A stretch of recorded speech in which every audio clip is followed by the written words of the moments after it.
Hello everyone, and welcome to the Saiyan What Ifs. So we are back with an interesting movie on what if Goku found the Omnitrix and became the Saiyan hero of T. He Multiverse Goku x Bulma x Gwen Tennyson Ben 10 x Dragon Ball. But before we start, I just want to remind you to please subscribe to my channel and hit the like button if you enjoy my content. Let's start the story. Chapter 1. Collision Course. The afternoon sun beat down on Mount Paozu, its golden rays filtering through the ancient trees that had witnessed countless battles. Goku stood motionless in a small clearing, eyes closed, his GI rippling gently in the mountain breeze. The tranquility belied the storm of energy churning within him. Each breath he took was measured, deliberate, a perfect rhythm maintained through decades of discipline. Focus, he whispered to himself, centering his ki. The familiar warmth spread from his core outward, a sensation he'd known since childhood. Yet one that still filled him with wonder. Without warning, Goku's eyes snapped open. He launched into a flurry of punches and kicks against an invisible opponent, each movement precise despite the blinding speed. The air itself seemed to warp around his fists, creating small sonic booms that scattered nearby birds from their perches. He transitioned seamlessly between offensive and defensive stances, his bare feet barely disturbing the grass beneath them. Miles away at Capsule Corporation, Bulma briefs hunched over a complex array of monitoring equipment, her brow furrowed in concentration. The screen before her displayed erratic energy readings that made absolutely no sense. She tucked a strand of blue hair behind her ear and tapped a series of commands into her console. "That's impossible," she muttered, cross-referencing the data with previous scans. "These energy signatures don't match anything in our universe." The laboratory door slid open with a pneumatic hiss, revealing Vegeta's compact, muscular frame. Despite years of Earth living, he still carried himself with the rigid posture of Saiyan royalty. "Woman, the gravity chamber is malfunctioning again," he announced, crossing his arms. When Bulma didn't immediately respond with her usual sharp retort, his expression shifted slightly. "What's wrong?" Bulma gestured toward the monitors without looking up. "Something strange is happening with the fabric of reality. I'm detecting energy fluctuations unlike anything I've ever seen, and they're intensifying." Vegeta approached the console, dark eyes narrowing as he studied the readings. "These patterns, they're not natural." "Exactly," Bulma agreed, fingers flying across the keyboard. "It's as if something is trying to punch through from somewhere else. Or maybe several somewheres." Back on Mount Paozu, Goku completed a particularly complex kata and paused, wiping sweat from his brow. The training session had been productive, but something felt off. Ange tingling sensation crawled across his skin, not unpleasant, but unfamiliar. He looked up at the sky, searching for the source of his unease. "That's weird," he said aloud to no one in particular. "The sky looks different." Indeed, the perfect blue expanse had developed subtle irregularities, patches where the color seemed deeper, almost violet, shifting like oil on water. As Goku watched, fascinated, a small area directly above him began to shimmer and distort. The communication device in his pocket, a concession to Bulma's insistence that he remain reachable, began to chime insistently. Goku fumbled with the small rectangle, still not entirely comfortable with the technology despite Gohan's patient instructions. "Hello, Bulma," he answered, pressing what he hoped was the correct button. "Goku, are you seeing this?" Bulma's voice came through clearly, tension evident in every syllable. "There's some kind of dimensional anomaly forming, and the readings are going crazy." Goku squinted upward. "You mean the weird purple spots in the sky?" "Yeah, I can see them. They're getting bigger." "Listen carefully," Bulma instructed, her scientific mind already calculating possibilities and dangers. "Whatever this is, it's unprecedented. The energy readings suggest some kind of interdimensional rift. I need you to." Her words were cut short as a blinding flash of light erupted from the distortion above Goku. The Saiyan warrior instinctively dropped into a defensive stance, his muscles tensing in anticipation. The air around him crackled with electricity, raising the hairs on his arms. "Bulma, something's happening," he shouted into the device, but only static answered him. The distortion expanded rapidly, forming a swirling vortex of purple and green energy. The very air seemed to tear apart, revealing glimpses of strange landscapes and alien skies beyond. Goku could feel the immense power radiating from the rift, not ki, but something fundamentally different, something that didn't belong in his universe. Without warning, a small object shot from the center of the vortex, trailing emerald light as it hurtled toward the ground. Goku tracked its trajectory with experienced eyes. Calculating the impact point, with a burst of super speed, he darted across the clearing, positioning himself to intercept. The object struck the earth with unexpected force, creating a small crater and sending dirt and rocks flying in all directions. Goku shielded his face with one arm, peering through the dust cloud to glimpse what had emerged from the interdimensional rift. As the debris settled, he cautiously approached the impact site. In the center of the crater lay a strange device unlike anything he'd ever seen. Circular in shape, it resembled a wristwatch but was clearly of advanced design. With a black and green color scheme and an unfamiliar symbol on its face. "What in the world?" Goku murmured, crouching beside the crater for a closer look. The device seemed to respond to his voice, the central dial glowing with an internal green light. Fascinated, Goku reached toward it, the inherent curiosity that had defined his life once again overriding caution. "I probably shouldn't touch it," he said to himself, even as his fingers closed around the device. "But Bulma will want to see this." The moment his skin made contact, the watch-like object reacted. With startling speed, it leapt from his grasp and attached itself to his left wrist, metal components extending and contracting until it was securely fastened. Goku yelped in surprise, instinctively trying to pull it off. "Hey, what's the big idea?" he exclaimed, tugging at the device with his right hand. It remained firmly attached, as if it had merged with his skin. "This thing's not coming off." Above him, the dimensional rift pulsed once more before beginning to contract. Within seconds, it had shrunk to a pinpoint of light and vanished entirely, leaving only the ordinary blue sky. The strange watch on Goku's wrist, however, continued to glow and emit a soft humming sound. Goku examined it more carefully now, noting the intricate alien design. The center dial protruded slightly, and as he experimentally pressed it, the top portion popped up with a mechanical click. A holographic display appeared above it, showing silhouettes of various strange creatures. "Whoa," Goku breathed, momentarily forgetting his predicament in the face of this new marvel. "This is definitely something Bulma needs to see." Deciding that trying to remove the device could wait, Goku pressed 2 Finge RS to his forehead and concentrated on Bulma's key signature.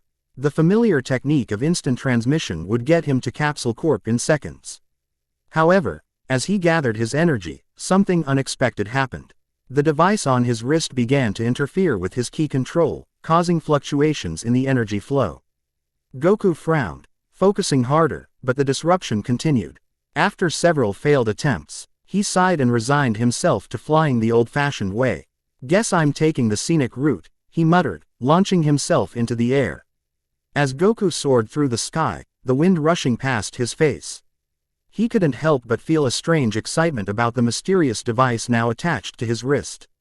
Throughout his life, new challenges had always invigorated him, and T's promised to be something entirely unprecedented. Little did he know that across the multiverse, alarms were blaring in response to the Omnitrix's displacement, and that beings of immense power had already begun to take notice.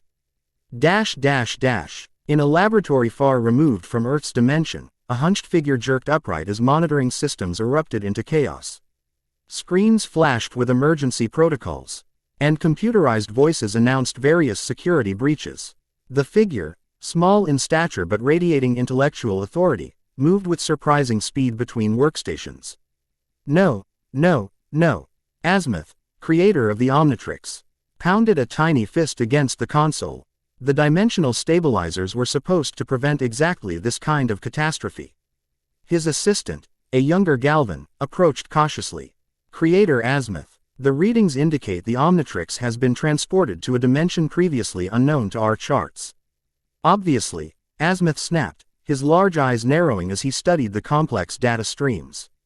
"The question is how this happened and, more importantly, where exactly it's gone. Should we contact Tennyson?" the assistant ventured. Azimuth's expression darkened further. "Gwen Tennyson is precisely who we need to find. If the Omnitrix was separated from him during the dimensional event, then he too may have been displaced." He turned to face a particularly complex piece of equipment. Begin emergency protocols. Contact Plumber Headquarters and Professor Paradox immediately. As his assistant hurried to comply, Azimuth stared at the dimensional coordinates. Where the Omnitrix signal had last registered. What manner of universe have you landed in? He murmured, and what manner of being now wears my greatest creation? Bulma paced the length of her laboratory, occasionally glancing at monitors that continued to display anomalous readings. Vegeta leaned against the wall, arms crossed, his face a mask of controlled concern. I still can't reach him, Bulma said, setting down her communication device with more force than necessary. Whatever that energy surge was, it's interfering with our comms. Kakarot can take care of himself, Vegeta remarked. Though his tone lacked its usual dismissive edge, he has an irritating habit of surviving the impossible. Bulma shot him a look that was half gratitude, half exasperation. That doesn't Ian, we shouldn't worry when unprecedented dimensional anomalies appear directly over his training grounds. Before Vegeta could respond, the laboratory's proximity alarms activated. Bulma rushed to the security monitors, relief washing over her features as she recognized the approaching figure. It's him, she announced, already heading for the entrance. And he's not using instant transmission. That's odd. Minutes later, Goku landed on the Capsule Corp grounds, his expression a mixture of confusion and excitement as he jogged toward Bulma and Vegeta. Boy, am I glad to see you guys, he called out, waving his right hand enthusiastically. You won't believe what just happened. Bulma met him halfway across the lawn, scientific curiosity immediately focusing on his unusual demeanor. Goku, what happened with that dimensional rift? My instruments detected a massive energy discharge, and then, she broke off, noticing the strange device on his wrist. What is that? Goku held up his left arm, displaying the alien technology. This thing came shooting out of that weird purple hole in the sky. As soon as I touched it, it jumped onto my wrist and now I can't get it off. He tugged at it demonstratively. Plus, it's messing with my instant transmission somehow. Vegeta approached, eyes narrowing as he examined the device. It's interfering with your key control. Yeah, it feels like it's creating some kind of, I dunno, static. When I try to focus my energy, Goku explained, struggling to articulate the sensation. Bulma was already in full scientific mode, producing a small scanner from her lab coat pocket and running it over the device. This technology is like nothing I've ever seen, she murmured, fascinated. The energy signature is completely alien to our universe. It must have come through that dimensional rift. Can you get it off? Goku asked, watching her work. Bulma frowned. I'll need to run more tests. Let's get you to the lab. As they walked toward the main building, Goku recounted the strange events on Mount Paozu in greater detail. Bulma listened intently, occasionally interjecting with technical questions, while Vegeta maintained a watchful silence. So when I pressed this button here, Goku demonstrated, pushing the center dial, it popped up and showed me all these weird silhouettes. Don't touch anything else, Bulma cautioned, but it was too late. As the dial rose and the holographic display appeared, Goku's finger accidentally brushed against one of the alien silhouettes. The device emitted a high-pitched beeping sound, and before any of them could react, a flash of green light enveloped Goku's entire body. Bulma and Vegeta shielded their eyes from the intense glow. When they looked again, Goku had vanished, replaced by a creature none of them had ever seen before. Standing in Goku's place was a humanoid being composed entirely of red-hot rocks, with magma visible between the cracks in its stone-like skin. Flames danced around its head and shoulders, and the symbol from the watch device was prominently displayed on its chest. Whoa! The creature exclaimed in a deep, crackling voice that somehow still carried Goku's distinctive intonation. What just happened? I feel hot. Vegeta immediately dropped into a battle stance, energy gathering in his palms. What have you done with Kakarot? He demanded. Vegeta, it's me. The fire creature protested, looking down at his transformed body with a mixture of alarm and fascination. I'm Goku. I just changed somehow. Bulma, recovering from her initial shock, approached cautiously. Her scanner whirred as she analyzed the transformation. Incredible, she breathed. Your biological composition has been completely altered at the molecular level. You appear to be some kind of Pyronite life form. A what now? Goku as Heat Blast asked, experimentally flexing his new limbs. Small flames danced between his fingers as he moved. A fire-based alien species, Bulma clarified. Though she was really just making an educated guess. That device must be some kind of DNA modifier or transformer. It's actually changed your entire physical structure. Vegeta, still wary but no longer in attack position, circled the transformed Saiyan. Can you still access your ki in this form? He asked, practical as always. Goku concentrated, reaching for the familiar energy within. To his surprise, he could still sense his ki, but it felt different, warmer, more volatile, as if it had merged with the fiery nature of his new form. I think so, but it's changed, he replied, extending a hand. A small ball of fire mixed with ki energy formed above his palm, glowing with unusual intensity. Whoa, that's new. Bulma stepped back, suddenly aware of the fire hazard. Maybe we should continue this in the reinforced testing chamber, she suggested, eyeing the flaming entity that had been Goku with scientific fascination rather than fear. As they made air way to the secure testing facility, Goku carefully avoiding brushing against anything flammable, Bulma's mind raced with possibilities. This technology could revolutionize everything we know about biological science, she mused. Instant species transformation with apparently complete access to the abilities of the new form, it's beyond anything I could have imagined. Inside the testing chamber, a large, fortified room designed to withstand even Saiyan-level combat, Goku experimented with his new form while Bulma monitored his vital signs and energy output. Try a basic energy attack, Vegeta suggested, standing with arms crossed at a safe distance. Goku nodded, or at least performed the closest approximation his flaming head could manage. He assumed a familiar stance, cupped his hands at his side, and began to gather energy. Ka, mi, ha, mi.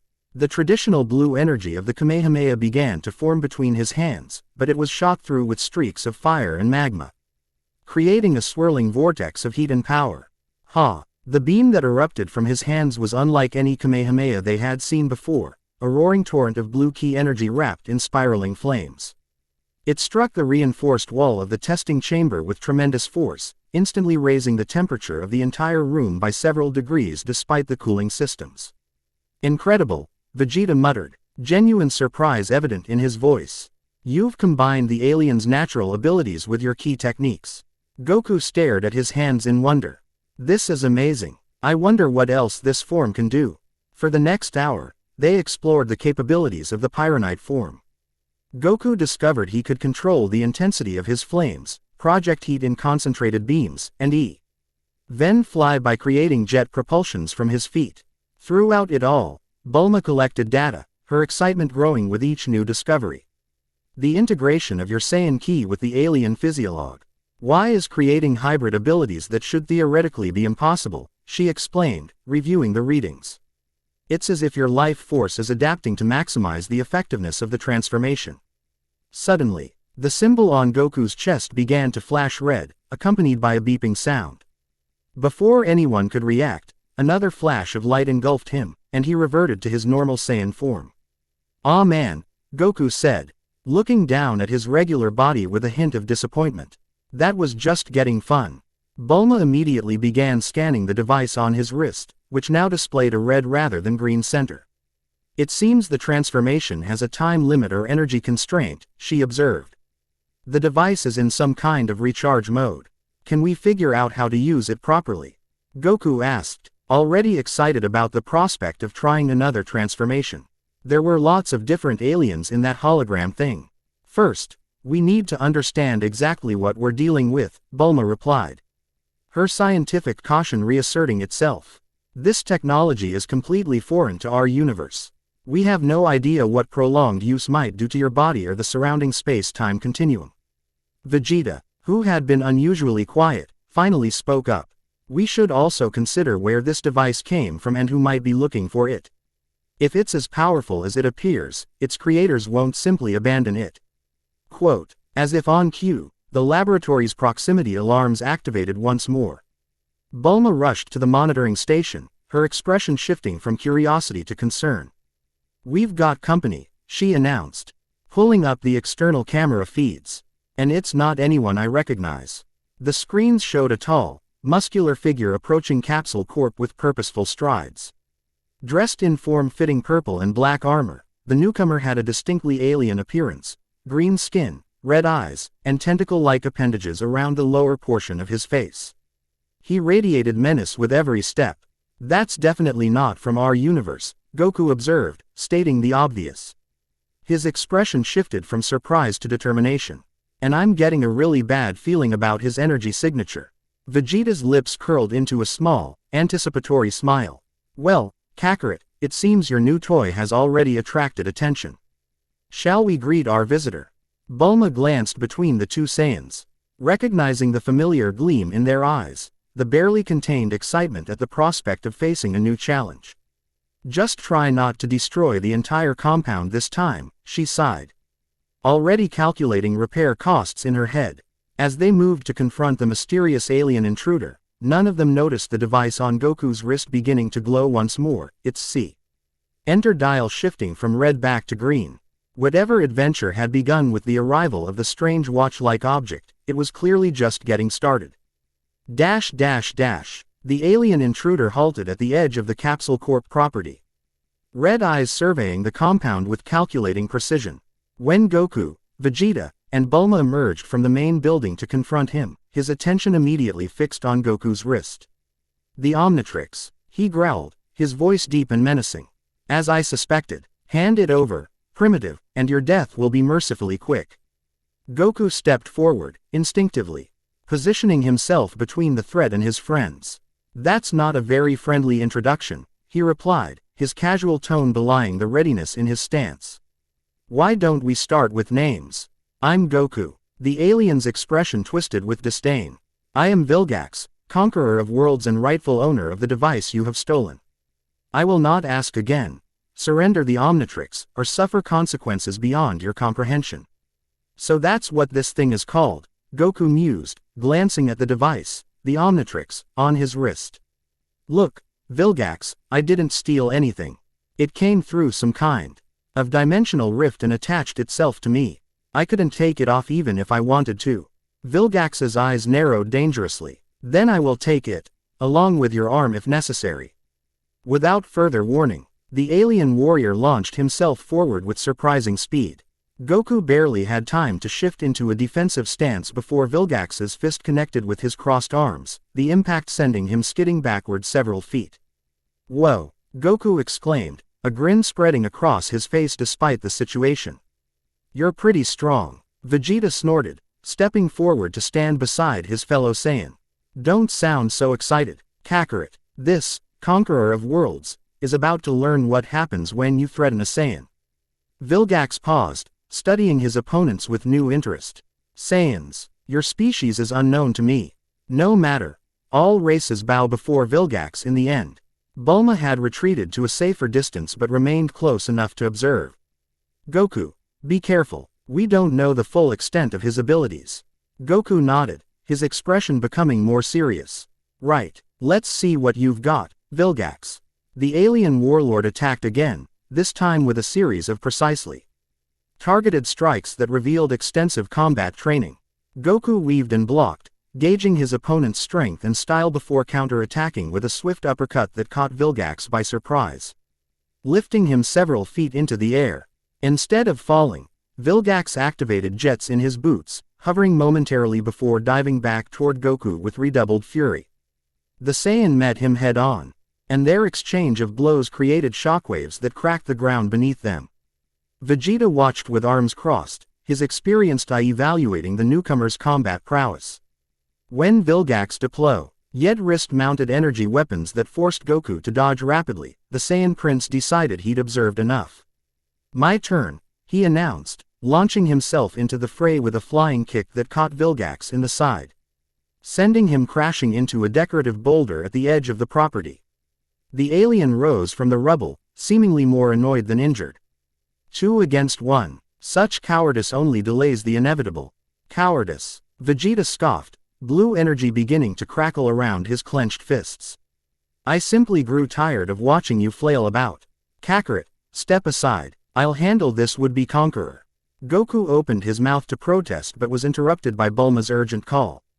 Goku, the Omnitrix is recharged. You could use one of those transformations now. Looking down, Goku saw that the device had indeed returned to its active state, the center dial glowing green once more. With a quick nod to Vegeta, who grudgingly stepped back, Goku focused on the Omnitrix. Alright, let's see if I can do this on purpose this time, he muttered, pressing the center button. As before, the dial popped up, displaying the holographic carousel of alien silhouettes. This time, Goku studied them more carefully before making his selection. This one looks interesting, he said, selecting a tall, crystalline figure. The familiar green flash enveloped him, and when it faded, Goku had transformed into a being made of pale green crystal, with a sharp, angular body and a face featuring luminous green eyes.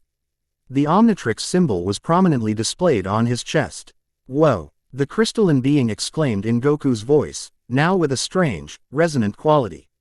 This feels completely different from the fire guy. Vilgax halted his advance, eyes widening slightly. Petrosapian form, interesting choice. It won't save you. Petro what? Goku's Diamond Head asked, examining his crystalline hands. Let's just see what this form can do. Vilgax charged again, but T's time when his fist connected with Goku's body, it struck unyielding crystal. The alien warlord grunted in pain, drawing back his now bleeding hand. Huh, looks like I'm pretty tough in this form, Goku observed. Tapping his chest experimentally, the sound of knuckles on crystal rang out clearly. Recovering quickly, Vilgax adjusted his strategy, drawing a sophisticated energy weapon from his armor. All crystals can be shattered with sufficient force, he growled, taking aim. Goku instinctively raised his arms in defense as Vilgax fired a powerful beam. To everyone's surprise, the energy didn't damage the crystalline body. Instead, it refracted through Goku's arms, splitting into dozens of smaller beams that shot out in all directions. Oops! Goku exclaimed as the redirected energy T grooves in the ground and scorched the side of a nearby storage building. Sorry about that, Bulma. Before she could respond, Vilgax was attacking again, this time with a vibrating blade that emerged from his gauntlet. The Omnitrix is wasted on an amateur like you, he snarled, slashing at Goku's crystal form. Goku dodged with the speed and grace that characterized his normal fighting style, but with the added benefit of his new form's durability. When Vilgax's blade connected with his arm, Goku felt only mild pressure instead of pain. I may be new to this transformation stuff, Goku replied, blocking another strike. But I'm definitely not an amateur fighter. Concentrating, Goku reached for his ki energy, curious to see how it would manifest in this crystalline form. To his delight, the energy flowed readily, causing his entire body to glow with a blue-green light from within. Channeling the power to his right arm, Goku was amazed to see the limb reshape itself, forming a sharp, blade-like extension. Now that's cool, he exclaimed, parrying Vilgax's next attack with his newly formed crystal blade. The alien warlord's eyes widened in genuine surprise. Impossible. No wielder of the Omnitrix has ever demonstrated such control over the Petrosapian form without extensive practice. Vegeta, still watching from the sidelines, smirked. Kakarot has been manipulating his own energy and adapting to new forms of combat since childhood. Your precious device has simply given him a new medium to work with. Emboldened by this discovery, Goku experimented further, channeling ki energy through different parts of his crystalline body. He found he could fire crystal shards from his hands, create shields of reinforced crystal, and even generate brilliant energy beams that focused and amplified through his crystalline structure. Vilgax, realizing he was outmatched, changed tactics. With surprising speed, he disengaged from Goku and darted toward Bulma, who had been monitoring the battle from what she thought was a safe distance. Surrender the Omnitrix, or watch your companion perish, Vilgax threatened, reaching for the scientist. He never made it. A blue and white blur intercepted him midway. Vegeta, moving with the incredible speed of a Super Saiyan, his golden aura blazing like a small sun. You dare! The Saiyan prince snarled, his turquoise eyes burning with cold fury. You dare threaten my wife? Before Vilgax could react, Vegeta delivered a devastating combination of blows that sent the alien warlord crashing through several trees and into the reinforced wall of Capsule Corp's testing range. The concrete cracked but held, and Vilgax slumped to the ground, momentarily stunned. Goku approached cautiously in his Diamond Head form, impressed by Vegeta's display of power.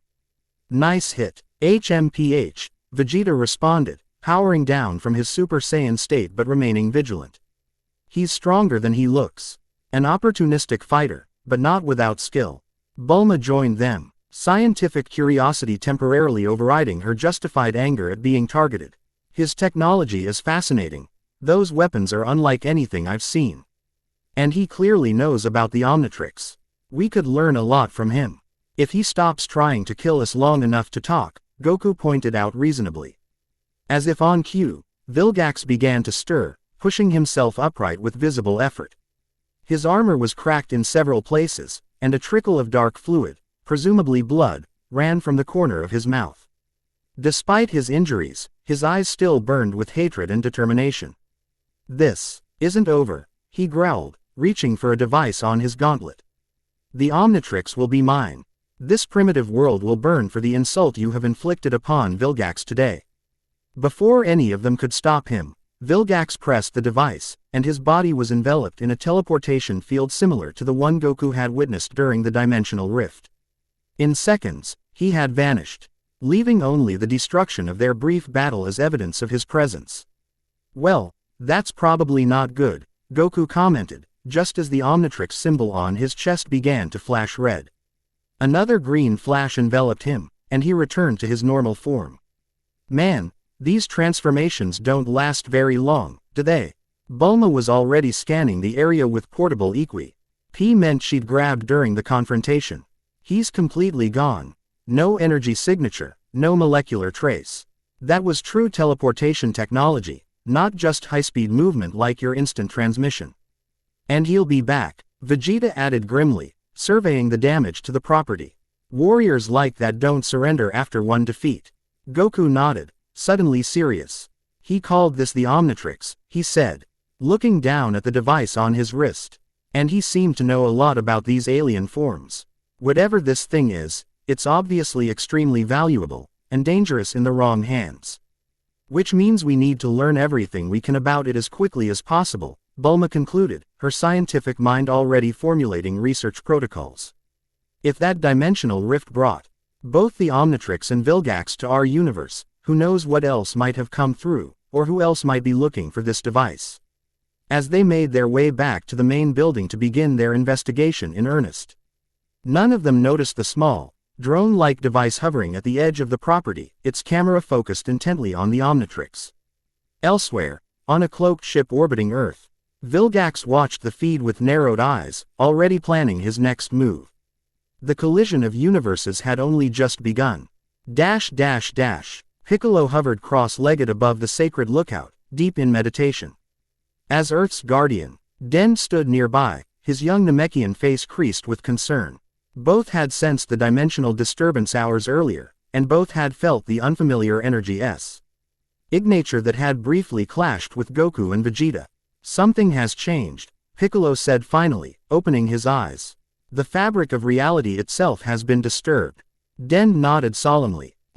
"They've been trying to communicate with the other Kais, but there's interference, as if the usual channels between dimensions have been scrambled.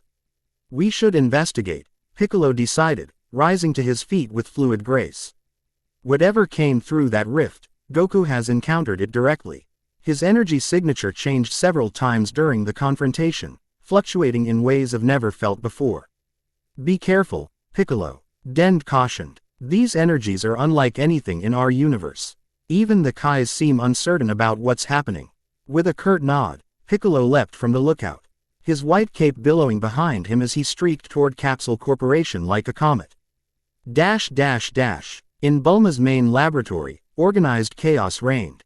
Multiple screens displayed different analyses of the Omnitrix, while sophisticated scanning equipment hummed and beeped from all corners of the room. Goku sat somewhat impatiently on an examination table, his left arm extended as Bulma conducted another series of tests on the mysterious device. "So it's called an Omnitrix," she murmured, more to herself than to Goku. And it contains the DNA of multiple alien species, allowing the wearer to transform temporarily into any of them while retaining their consciousness and, in your case, some of your Saiyan abilities. That about sums it up, Goku agreed cheerfully. So when can I try another transformation? That crystal one was cool, but I want to see what else this thing can do. Bulma gave him a stern look. This isn't a toy, Goku. We're dealing with technology from another universe. Technology so valuable that beings like Vilgax are willing to cross dimensions to obtain it. We need to understand it thoroughly before you start experimenting further. But, Goku began to protest, only to be interrupted by Vegeta, who had been reviewing security footage from their battle. For once, I agree with Bulma, the Saiyan prince said, crossing his arms. This Omnitrix interferes with your key control in your base form and alters it unpredictably in your transformed states. Until we understand those interactions better, reckless experimentation could be disastrous. Goku sighed, recognizing the wisdom in their caution despite his eagerness to explore the device's capabilities. I guess you're right, so what's the plan? Before either could respond, the laboratory sensors detected a new arrival. Moments later, Piccolo strode through the door, his expression even more serious than usual. I sensed the disturbance, he stated without preamble, his keen eyes immediately focusing on the Omnitrix. What exactly have you gotten yourself into this time, Goku? As concisely as possible, they brought Piccolo up to speed on the dimensional rift, the Omnitrix, Goku's transformations, and their encounter with Vilgax. The Namekian listened in silence, his face revealing nothing of his thoughts until they had finished. This confirms what Dend and I suspected, he said finally. The dimensional boundaries have been weakened. What concerns me is that this may not be an isolated incident. What do you mean? Bulma asked, instantly alert. On my way here, I sensed several more disturbances, smaller than the initial rift, but similar in nature. Whatever caused the barrier between dimensions to weaken, it's spreading. Goku frowned, unusual seriousness replacing his earlier excitement. So more things could be coming through from this other universe. Maybe even more people looking for the Omnitrix. Or worse, Piccolo confirmed grimly. We need to locate the dimensional weak points and monitor them. If they continue to grow, the integrity of our entire universe could be at risk. Bulma was already typing commands into her main console. I can recalibrate our global sensor network to scan for the specific energy signature of the initial rift. If there are more forming, we'll find them. As they strategized, none of them noticed the subtle change occurring in the Omnitrix. The alien device, seemingly responding to the mention of dimensional disturbances, began to emit a soft, pulsing glow. The central dial rotated slightly on its own, and for just a moment, a tiny holographic map appeared above it, showing multiple points of light scattered across the globe, each representing a growing dimensional tear. The collision of universes was accelerating, and Earth stood at the epicenter of a cosmic convergence that threatened to forever change the multiverse as they knew it. For Goku, the discovery of the Omnitrix was just the beginning of an adventure that would test not only his fighting skills but his understanding of what it truly meant to be a hero across multiple realities. Chapter 1 End Chapter 2, Strangers from Another World. The midnight sky above Capsule Corporation glittered with stars, their ancient light undimmed by West City's urban glow.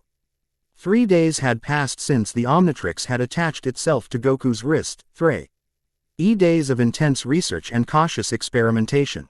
Bulma had converted an entire wing of the compound into a specialized testing facility, filling it with equipment specifically designed to analyze the alien device and its effects on Goku's Saiyan physiology.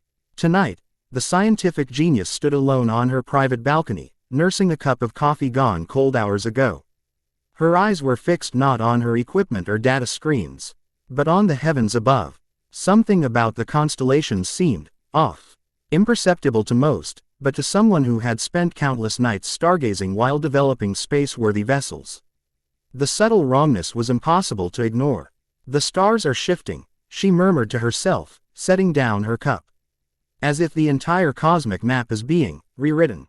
You've noticed it too, then? Bulma startled at the deep voice, whirling to find Piccolo standing in the shadows. The Namekian's ability to move silently despite his imposing stature never ceased to unnerve her. "Don't do that," she scolded, pressing a hand to her chest. "And yes, I've noticed. The stellar configurations have shifted by approximately 0.03 degrees from their established patterns." Piccolo stepped forward, his cape billowing slightly in the night breeze. "It's accelerating. The dimensional disturbances Dend and I have been monitoring have increased in frequency and intensity."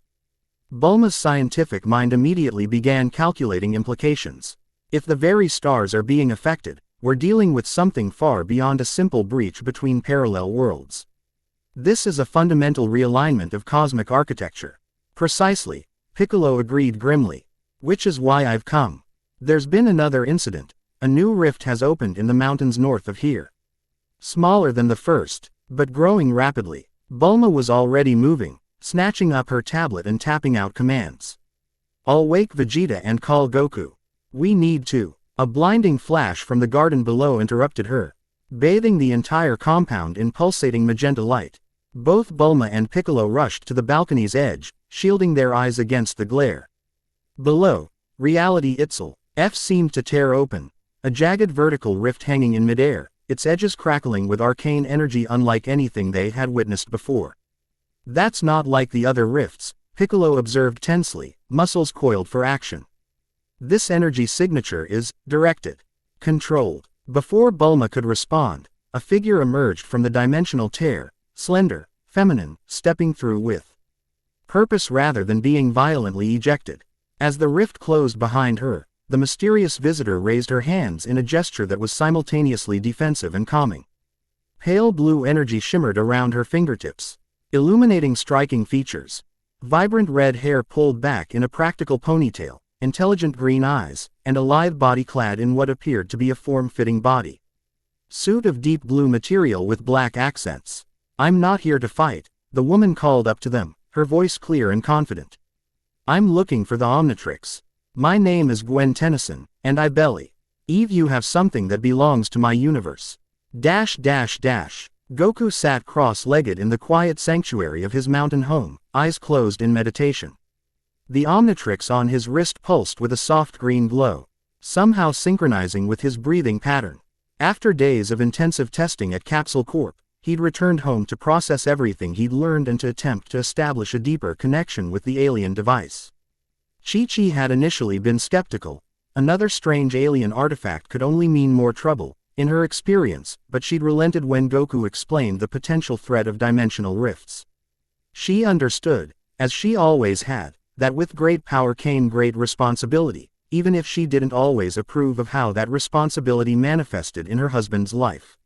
"Focus inward," Goku whispered to himself, following the techniques King Kai had taught him years ago.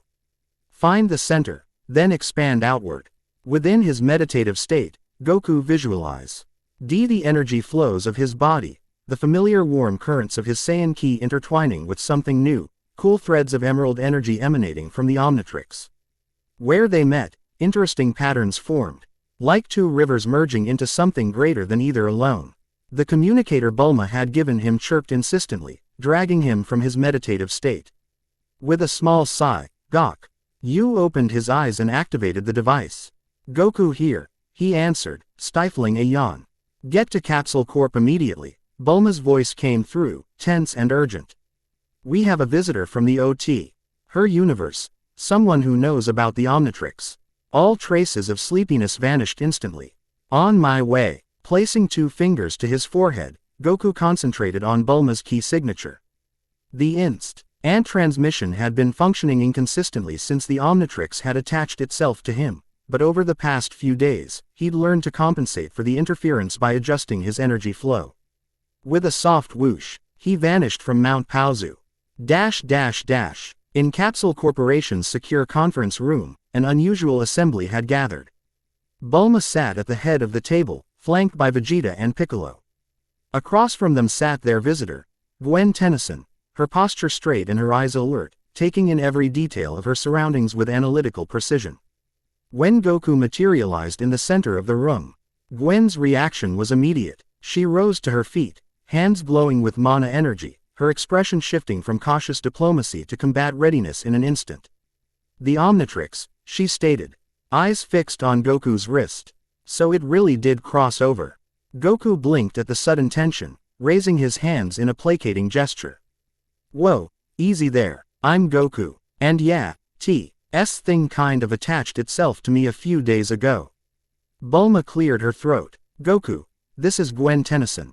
She claims to be from the universe where the Omnitrix originated, and she's here to retrieve it. Gwen slowly lowered her hands, though the magical energy continued to shimmer around her fingertips. Not exactly retrieve it, track it, assess the situation, and determine the best course of action. Her gaze remained fixed on Goku, studying him with analytical intensity. You're not human, are you? Your energy signature is different. I'm a Saiyan, Goku explained with his characteristic directness. Well, raised on Earth, but born on planet Vegeta. He gestured toward the Saiyan prince. Like Vegeta here, something shifted in Gwen's expression. Surprise, followed by rapid recalculation. Saiyans don't exist in our universe. This complicates things significantly. She returned to her seat, the magical glow finally fading from her hands. The dimensional convergence is worse than we thought. Perhaps, Vegeta suggested with characteristic bluntness, you should explain exactly who you were and what you know about this device before we proceed further. Gwen nodded, her posture relaxing slightly though her eyes remained sharp and alert. Fair enough. I'm Gwen Tennyson, a master of magic, specifically anodite energy manipulation, which we call mana. In my universe, the Omnitrix was created by a Galvan scientist named Azimuth as the ultimate preservation tool and symbol of peace. Galvan, Bulma interrupted, her scientific curiosity piqued. A species of hyper-intelligent beings, small in stature but among the most advanced scientific minds in the galaxy, Gwen explained. Azimuth designed the Omnitrix to collect and preserve the DNA of intelligent species throughout the universe, allowing the wearer to transform into any of these species. Goku looked down at the device with renewed appreciation. So that's why I can turn into different aliens. I thought it was just some kind of battle technology. A hint of a smile touched Gwen's lips. That's what my cousin thought too, when he first found it. The Omnitrix was meant for peaceful purposes, understanding other species by literally walking in their shoes. But its combat applications became immediately apparent. Your cousin? Piccolo inquired, speaking for the first time since the meeting began. Ben Tennyson, Gwen confirmed. He's been the primary wielder of the Omnitrix for years in our universe. The device was specifically calibrated to his human DNA, which is why it's particular. Why concerning that it's now attached to a Saiyan. She pronounced the unfamiliar word carefully. The cross-species compatibility should be impossible without Azimuth's direct intervention. Bulma leaned forward, elbows on the table. That's consistent with what I've observed. The Omnitrix seems to be adapting to Goku's unique physiology, integrating his ki energy with the alien transformations in ways that create hybrid abilities. Gwen's eyebrows rose. Ki energy? You mean life force? Similar, but more directly manipulable, Piccolo explained. In our universe, ki is the fundamental energy that can be harnessed for various techniques: energy projection, flight, enhanced physical capabilities, even teleportation. Understanding dawned in Gwen's eyes. That's why the dimensional tracking was so difficult. We were following the Omnitrix's energy signature, but it's been altered by this ki energy. The resonance patterns are completely different. Which brings us to the larger question. Vegeta interjected impatiently. What caused these dimensional rifts in the first place, and why are they continuing to spread? Gwen's expression grew serious once more. 3 days ago, in my universe, my cousin Ben was battling a Chronosapian, a time-manipulating alien, who had obtained a piece of dwarf star matter. The combination of temporal manipulation and the exotic matter created a cascading reality fracture. Ben attempted to contain it using an alien form called clockwork, but the Omnitrix was torn from him in the process, leaving dimensional breaches between our universes, Bulma concluded, quickly grasping the implications. But that doesn't explain why they're continuing to spread. No, it doesn't, Gwen agreed grimly. Something is actively widening the breaches. Professor Paradox, a time traveler who monitors the multiverse, believes someone is deliberately exploiting the initial fracture for their own purposes. Goku, who had been listening with uncharacteristic patience, finally spoke up. So what happens now? Do you need to take the Omnitrix back to your universe? Gwen studied him for a moment before responding. Ideally, yes. The Omnitrix belongs with Ben. It's calibrated to him. And he has years of experience using it. But, she hesitated, glancing at the device on Goku's wrist. The fact that it's functioning for you at all, let alone integrating with your natural abilities, suggests the situation isn't that simple. The Omnitrix may have adapted to you for a reason. Maybe it sensed Goku's pure heart, Bulma suggested, half-jokingly. He does have a history of artifacts and entities choosing him as their champion. To everyone's surprise, Gwen nodded seriously. That's not as far-fetched as it sounds.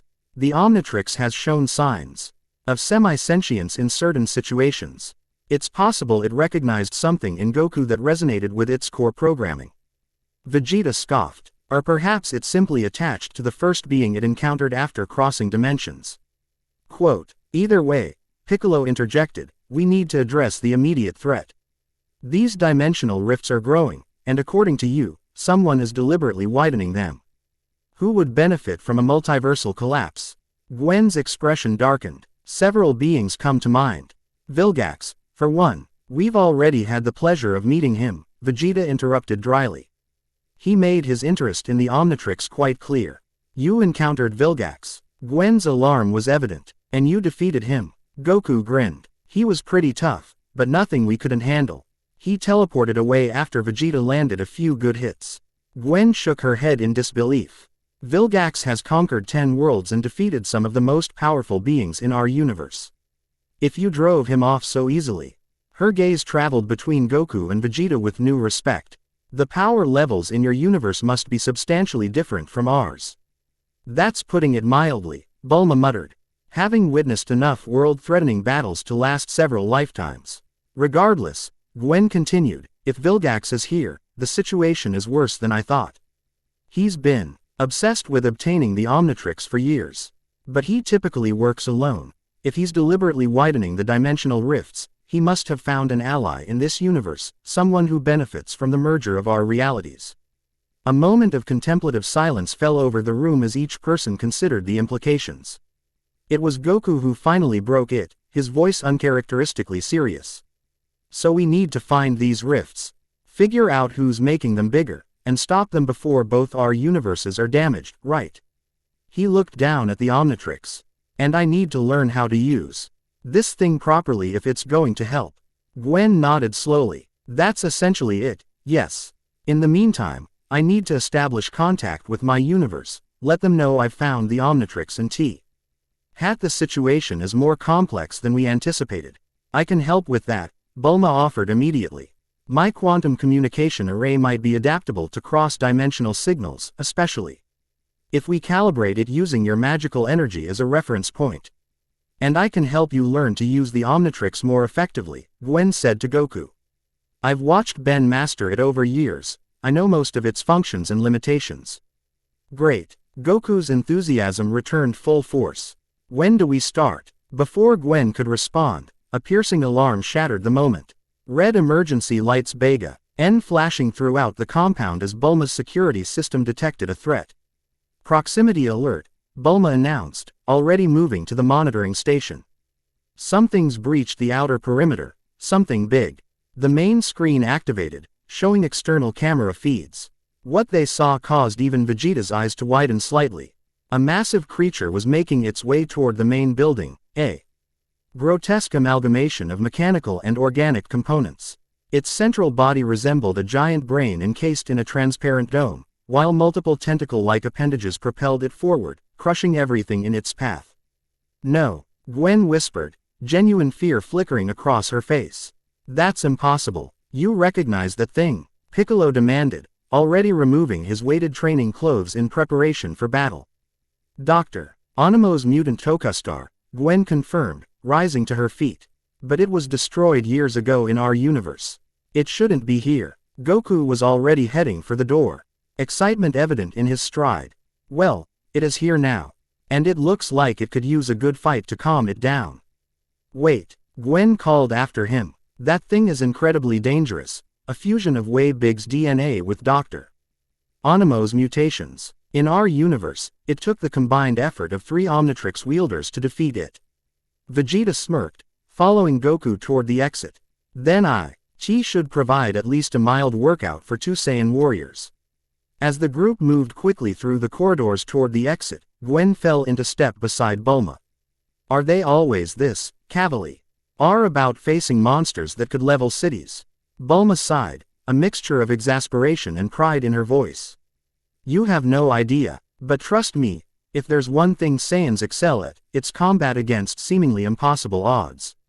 I hope you're right, Gwen replied, magical energy already beginning to gather around her hands as they emerged into the open air. Because that creature nearly led Ben when he first faced it, and Ben had mastered the Omnitrix by then. The mutant Tokastar loomed over Capsule Corporation's main compound, its massive form silhouetted against the night sky. Standing nearly 60 feet tall, it radiated malevolent intelligence. This was no mindless beast, but a calculating predator. Its mechanical components whirred and clicked as it scanned the area, brain visible within its transparent cranial dome pulsating with unnatural energy. Fascinating, Bulma murmured despite the immediate danger. The integration of biological and mechanical systems is remarkably sophisticated. Can we admire its construction after we've defeated it? Vegeta suggested dryly, already gathering his ki energy. Blue light began to shimmer around his clenched fists. Goku stepped forward, studying the creature with experienced eyes. So, Gwen, any tips for fighting this thing? Its skin is nearly impenetrable, Gwen explained quickly, her hands glowing with mana energy. The dome protecting its brain is the weak point, but it's reinforced with unknown alloys in this version. Its tentacles can deliver massive electrical charges, and it has limited cosmic energy projection capabilities. So hit it really hard in the head. Got it. Goku grinned, cracking his knuckles before turning his attention to the Omnitrix. Time to try out another transformation. As Goku activated the device, cycling through the available alien forms, the mutant Tokastar finally noticed them. With surprising speed for its size, it lashed out with 3 tentacles simultaneously, targeting the assembled defenders. Vegeta and Piccolo dodged with practiced ease, while Gwen raised a mana shield to protect herself and Bulma. The ground where they had been standing erupted in a shower of dirt and concrete as the massive appendages struck with devastating force. Any day now, Kakarot, Vegeta called out, launching himself into the air and firing a barrage of energy blasts at the creature. The attacks exploded against its armored hide, creating impressive pyrotechnics but minimal damage.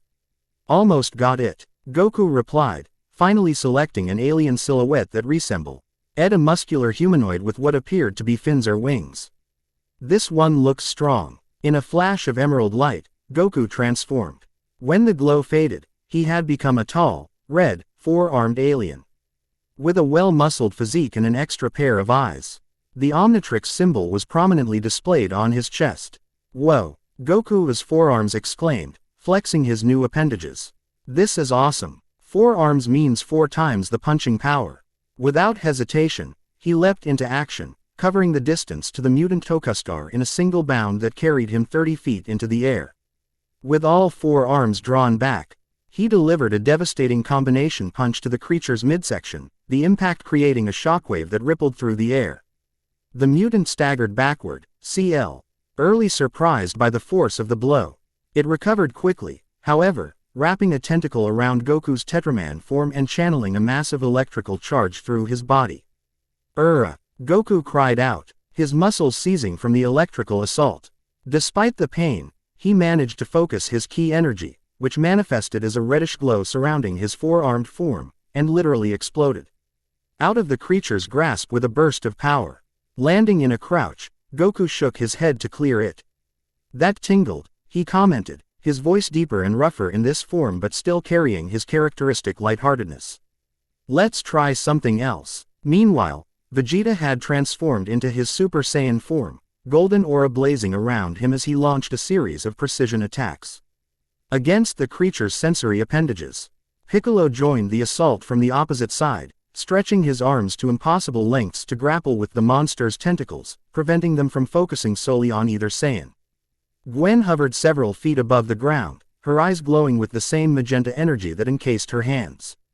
Its power source is fluctuating, she called out, reading the creature's energy signature. The dimensional transition must have destabilized its core. Can you target it specifically? Bulma asked, watching from behind a hastily established energy shield of Gwen's creation. I can try, Gwen confirmed, her voice taking on an echoing quality as she gathered more magical energy. But I'll need a clear shot at the central dome. Goku, Overheron, This exchange, despite the chaos of battle, immediately grasped the strategy. Leave it to me, he called out, charging directly at the mutant Tokastar once more. This time, instead of attacking its body, he leapt onto one of its tentacles and ran up the appendage with incredible agility. The creature tried to dislodge him, thrashing wildly, but Goku's Tetraman form combined with his own instincts made him nearly impossible to shake. Vegeta, he shouted as he neared the creature's central body. Hit it from the front. Distraction time. The Saiyan prince understood immediately. With a smirk that promised violence, he flew directly into the mutant's line of sight and cupped his hands at his side. Final flash. Vegeta roared, unleashing a massive beam of golden energy directly at the creature's face. The attack wasn't powerful enough to penetrate its defenses, but it accomplished its purpose, forcing the mutant to raise its appendages to shield its sensitive optical receptors. In that moment of distraction, Goku reached the junction where the tentacles connected to the central body. Using all four arms, he grabbed the nearest mechanical joint and, with a roar of effort, ripped it clean off the creature's body. The mutant Tokastar emitted a horrific screeching sound, part mechanical, part biological, as dark fluid sprayed from the damaged connection point. It thrashed wildly, nearly dislodging Goku, who clung to another appendage with two arms while the other two continued to tear at exposed mechanisms. Gwen, now, Piccolo shouted, recognizing the perfect opportunity. The sorceress needed no further prompting. Her hands thrust forward, directing a concentrated beam of magenta energy directly at the creature's brain dome. The magical attack struck with precision, creating a spiderweb of cracks across the previously impenetrable surface. Finish it, she called to Goku, who had climbed even higher and now clung to the very edge of the brain casing. The Tetraman form grinned with Goku's distinctive battle smile. With pleasure, drawing on both the enhanced strength of his alien form and his own ki energy, Goku delivered a devastating four-armed strike directly to the weakened dome. The reinforced material shattered under the combined assault, exposing the pulsating brain within. Not wasting the opportunity, Vegeta immediately redirected his attack. Gallic Gun. Fire. The purple energy beam struck the exposed brain directly, causing the entire creature to convulse. Goku leapt clear just as the mutant Tokastar began to emit an ominous high-pitched whine. It's going to explode, Gwen warned, already creating a magical barrier around herself, Bulma, and as much of the surrounding area as she could manage. Piccolo extended his arms, grabbing both Goku and Vegeta and yanking them behind the protective shield just as the creature detonated in a spectacular explosion of mechanical parts, biological matter, and dimensional energy. The shockwave rattled windows for miles around, and a mushroom cloud of dust and debris rose into the night sky. As the dust began to settle, Goku's Tetraman form flashed red, and he reverted to his normal Saiyan appearance. Looking somewhat disappointed, "Ah man, I was just getting used to having four arms," he lamented, though his eyes shone with the satisfaction of victory. Vegeta powered down from his Super Saiyan state, scoffing. "You barely used that form's potential, Kakarot. Your technique was sloppy." "Hey, I was improvising," Goku protested good-naturedly. "Besides, it worked, didn't it?" Gwen lowered her magical shields, looking genuinely impressed. "That was not how we would have handled it in our universe, but I can't argue with the results. Your combined approach was remarkably effective." Bulma was already scanning the remains of the creature with a handheld device, her scientific curiosity overriding any lingering concern. "This technology is fascinating. Completely different design principles from anything in our universe, yet achieving similar functionalities through alternative means." Piccolo, ever vigilant, was focused on a different aspect of the situation. The real question is how this creature came to be here, and why it targeted this location specifically. "It was looking for the Omnitrix," Gwen stated with certainty. "Dr. Onimo create," it specifically to capture or destroy the device in our universe. Someone must have brought it through a dimensional rift, or recreated it using knowledge from my world. Vilgax, Goku suggested, ubbing his wrist where the Omnitrix sat innocuously, once again in its recharge mode. Gwen shook her head slowly. Possibly, but this isn't his style. Vilgax prefers direct confrontation or using technology he can control absolutely. This creature has always been unpredictable, even for its creator. She knelt beside a larger piece of the destroyed mutant, examining it closely. Besides, there are modifications here that weren't part of the original design, adaptations specifically for this universe. Someone who knows both universes, then, Vegeta concluded, his tactical mind immediately assessing implications. A dangerous combination. Bulma's scanner beeped, drawing everyone's attention. Her expression shifted from scientific curiosity to concern as she read the results. There's residual dimensional energy within these components, the same signature as the rifts we've been detecting. Let me see, Gwen requested, moving to Bulma's side. After studying the readings for a moment, her face paled slightly. This is worse than I thought. The creature wasn't just transported through a rift, it was partially constructed from materials on both sides. Someone is actively merging elements from our universes. Is that even possible? Piccolo asked, his deep voice reflecting the gravity of the situation. It shouldn't be, Gwen admitted. The technological and biological principles between our universes are fundamentally different. Combining them should result in immediate breakdown at the molecular level. She gestured to the scattered remains.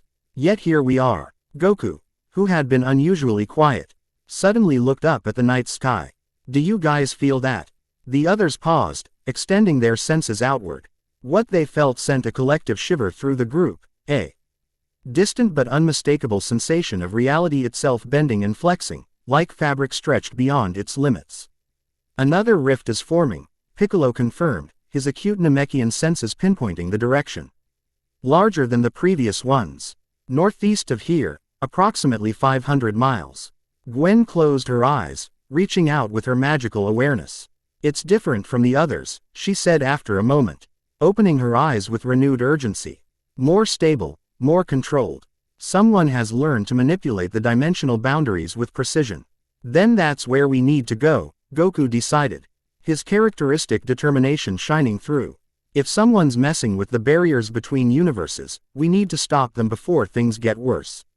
Bulma was already heading back toward the main building. I'll prep the high-speed transport. We can be there in 40 minutes. No need, Goku replied with a smile, placing 2 fingers to his forehead. I think the Omnitrix has recharged. And I have an idea. Everyone, gather around and touch my shoulders. Vegeta rolled his eyes but complied, placing a hand on Goku's left shoulder. Piccolo did the same on the right, while Gwen approached more cautiously. What exactly are you planning? She asked, her expression a mixture of curiosity and wariness. A little trick I learned years ago called instant transmission, Goku explained. I can teleport to any location I can sense. With the Omnitrix, I think I can do something even better. Bulma rejoined them, having grabbed a compact case of portable scientific equipment. This I have to see, she remarked, placing her hand on Goku's arm. With everyone connected, Goku activated the Omnitrix once more. This time, he deliberately sought a specific alien foe. He had glimpsed during his experimentation sessions, a ghostly, intangible-looking being. Let's try this one, he declared, selecting the form. The familiar green flash enveloped him, and when it faded, Goku had transformed into a phantom-like alien with a black and white body, single eye, and spectral tail where legs would normally be. The Omnitrix symbol glowed prominently on what would be considered his chest. Whoa, this feels weird, Goku's ghost freak commented, his voice now echoing and slightly distorted. Like I'm here and not here at the same time. Gwen's eyes widened in recognition. An ectonorite. Ben rarely used this form. It has complications. We can discuss those later, Goku replied, concentrating on his new abilities. Everyone hold tight. This might feel strange. Before anyone could question further, Goku channeled his ki energy through his new ectonorite form. Instead of the usual golden glow, his energy manifested as an eerie purple aura that enveloped not just him but everyone touching him.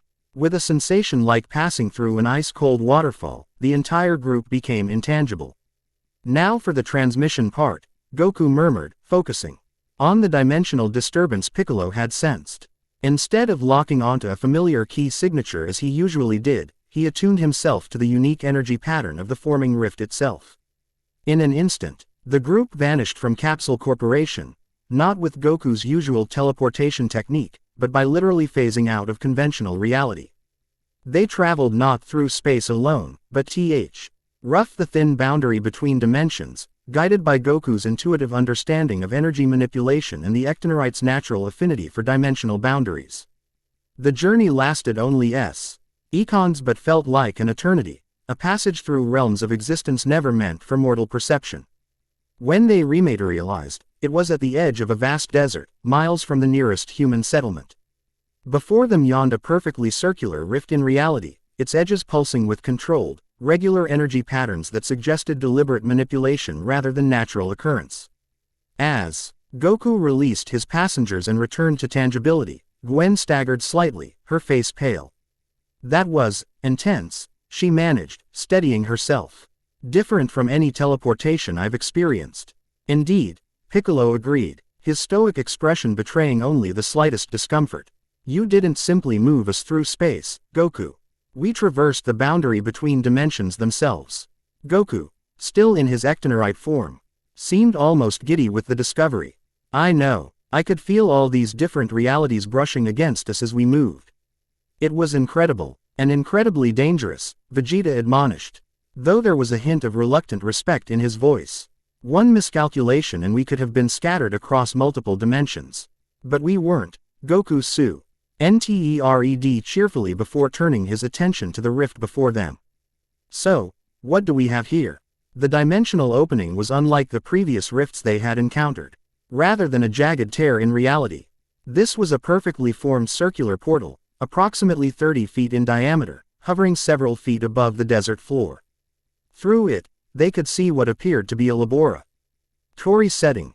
Advanced technology lining the walls, control panels blinking with multicolored lights, and in the center, a matching portal apparatus. That's definitely not natural, Bulma observed, already scanning the phenomenon with her portable equipment. The energy patterns are regulated, stabilized. Someone has created a controlled gateway between our universes. But who? Piccolo wondered, his acute eyes studying the laboratory visible through the portal. And more importantly, why? Their questions were answered moments later when a figure emerged from the shadows of the laboratory. Tall and imposing, with greenish skin and a face adorned with tentacle-like appendages, Vilgax. But he was not alone. Beside him walked another being that caused Piccolo, Vegeta, and Goku to tense simultaneously. Cell, Vegeta growled, his ki flaring instinctively. Indeed, the bio-android stood alongside the alien warlord, his perfect form unmistakable, though there were subtle differences. His exoskeleton showed evidence of modification, with metallic components integrated into his organic structure in a manner reminiscent of the mutant Tokastar they had just defeated. Well, Cell's cultured voice carried clearly through the portal. It seems our visitors have arrived earlier than anticipated. How enterprising of them. Vilgax stepped forward, red eyes fixing immediately on Goku's transformed state. The Omnitrix wielder has already mastered multiple forms. Impressive, if inconvenient. Vilgax and Cell working together, Gwen whispered, horror evident in her voice. This is a catastrophic combination. They're both brilliant in their own ways, both incredibly powerful, and both utterly ruthless. But how is Cell even alive? Bulma questioned. Gohan destroyed him completely years ago. The answer came from Cell himself, who had clearly overheard their conversation. Oh, I'm not the Cell you remember, my dear Bulma. I'm something more. He spread his arms, revealing additional modifications to his perfect form. A Cell from a different timeline, enhanced with technology from Vilgax's universe. You might call me Perfect Cell 2.0. Goku's Ectonorite foe. Flickered slightly as the Omnitrix symbol began to flash red. Looks like my time in this form is almost up, he noted. We should make our move now. Wait, Gwen cautioned, placing a restraining hand on his arm, a strange sensation given his partially intangible state. They've created a stable portal. We need to understand why before we attack. The answer is simple, young sorceress, Cell called out, his enhanced hearing evidently picking up their conversation despite the distance. Why settle for conquering one universe when two are available? Particularly when the combination of technologies and powers from both realms creates such interesting possibilities. Vilgax stepped to a control panel, adjusting several settings. The dimensional barriers were already weakened by the incident that sent the Omnitrix to this reality. We merely exploited the opportunity. By creating hybrid technologies that shouldn't exist, Gwen accused, magical energy gathering around her hands. You're destabilizing both universes in the process. A temporary inconvenience, Cell dismissed with a wave of his hand. Once the merger is complete, a new, stable reality will form, one where we shall rule as gods. The Omnitrix's warning beeps accelerated, and with a final flash, Goku returned to his normal form. The transition momentarily disrupted the group's battle readiness, a fact that did not go unnoticed by their adversaries. Now, Siphon, Vilgax commanded. From the laboratory side of the portal, a pale, thin alien activated a device that sent a pulse of energy through the gateway. Before anyone could react, the pulse expanded into a dome of force that encompassed the entire area, creating a localized dimensional bubble. What is this? Vegeta demanded, immediately testing the boundary with an energy blast. The attack dissipated harmlessly against the inside of the dome. A dimensional isolation field, Vilgax explained with evident satisfaction. Created using principles from both our universes. Within this space, we exist in a pocket between realities, neither fully in one universe nor the other. Cell stepped through the portal, now standing on the desert side with them. His modified form seemed even more imposing up close, the integration of alien technology with his bio-android physiology creating a truly nightmarish combination. Which means, he continued where Vilgax had left off, that we can test our new capabilities without interference from either world. A private arena, if you will. Goku, never one to back down from a challenge, stepped forward. If it's a fight you want, you've got it, but don't think it'll be easy just because you've got some new upgrades, Cell. The bio-android's expression shifted to one of amused anticipation. Oh, I'm counting on a challenge. Goku, it wouldn't be satisfying otherwise. His gaze shifted to the Omnitrix. And I'm particularly interested in seeing how that device performs under pressure. Vilgax, who had now fully emerged from the portal, focused on Gwen. The Tennyson witch, your presence is unexpected but not unwelcome. Once we've acquired the Omnitrix, your anodite abilities will be the next to be harvested. You're assuming you'll win, Gwen replied coolly, mana energy swirling around her in increasingly complex patterns. That's always been your weakness, Vilgax. Overconfidence. The alien warlord merely smiled, a disturbing sight given his facial structure. Perhaps I simply understand the true balance of power here.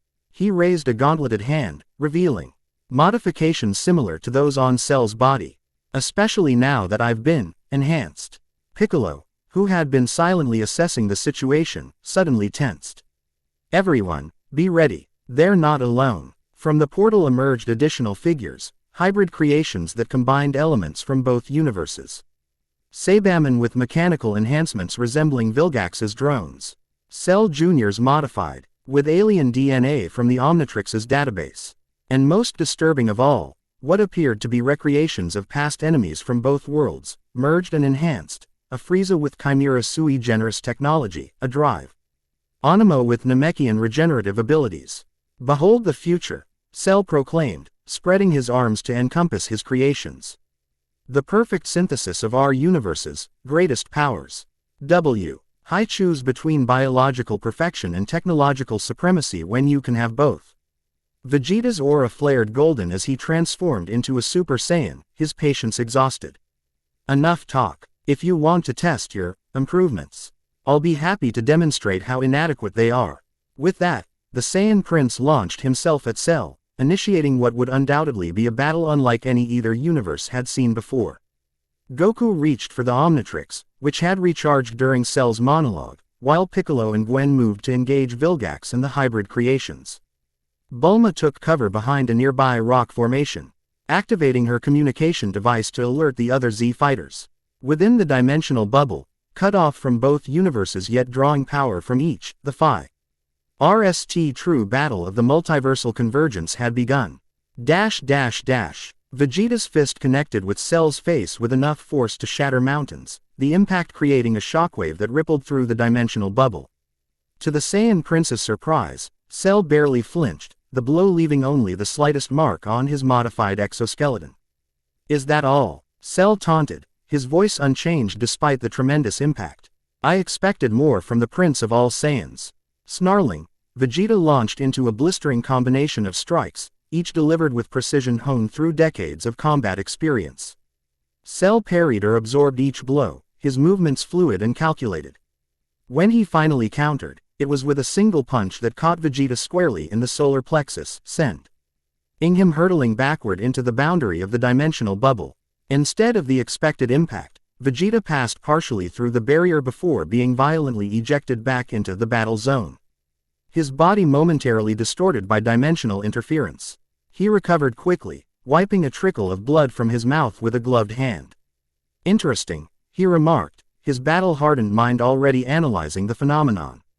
"The boundary isn't solid, it's permeable but rejects complete passage." An astute observation, Cell acknowledged, floating serenely above the desert floor. "The field exists at the intersection of our universes. Matter from either reality can partially penetrate it but cannot fully exit without the proper dimensional frequency." His lips curled in a cruel smile. "A perfect cage for our little experiment." Meanwhile, Goku had activated the Omnitrix once more, this time transforming into a blue, velociraptor-like alien with a visor-like face and wheels on its feet.